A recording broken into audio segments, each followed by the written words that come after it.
చిన్నప్పుడు మనం దొంగ పోలీస్ ఆట ఆడుకునే వాళ్ళం కదండీ! ఆ ఆటలో దొంగ పోలీసుకి దొరకకుండా పారిపోవడం కదా!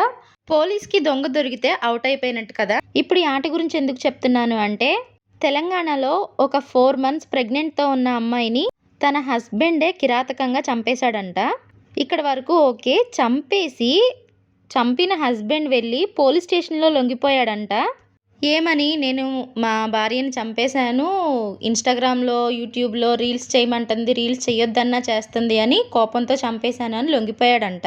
పోలీసుల దగ్గరికి వెళ్లి నిజం ఒప్పుకొని లొంగిపోయాడంటే అర్థం ఏంటండి? పోలీసులు ఏదో ఒకటి చేసి లేదా న్యాయస్థానాన్ని ఆశ్రయించితే ఏదో ఒకటి చేసి తను బయటపడొచ్చు. శిక్ష నుంచి తప్పించుకునే ఛాన్స్ ఉంటది అనే కదండీ పోలీసుల దగ్గరికి వెళ్లి లొంగిపోయింది అతను. బయట ఉంటే వాళ్ళ చుట్టాలు కానీ, ఫ్రెండ్స్ గానీ ఏదో ఒకటి చేస్తారు నన్ను. బయట జనాల మీద ఉన్న భయంతో పోలీసులు రక్షిస్తారన్న ధైర్యంతోనే కదా వెళ్లి లొంగిపోయాడు.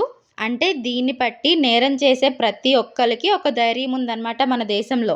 ఏదో ఒకటి చేసి శిక్ష నుంచి తప్పించుకోవచ్చు అనే ధైర్యంతోనే ఈ నేరాలు చేస్తున్నారు అనిపిస్తుంది నాకు. అంటే వీళ్ళు ఇలా మర్డర్లు కానీ, రేపులు కానీ ఆడవాళ్ళ మీద చేసేటప్పుడు రీసెర్చ్ చేసుకుంటారేమో అండి. మన దేశంలో ఉన్న శిక్షలు ఎలా ఉంటాయి, ఒకవేళ శిక్ష పడితే ఎలా తప్పించుకోవచ్చు అని. లేదంటే ఇంత ధైర్యంగా మర్డర్స్ అయితే చేశారు కదండి. ఇదే లేడీస్ చేస్తే తెగ వైరల్ చేసేస్తారు. డ్రమ్ముల్లో పెట్టారు, కుక్కర్లో పెట్టారు అని.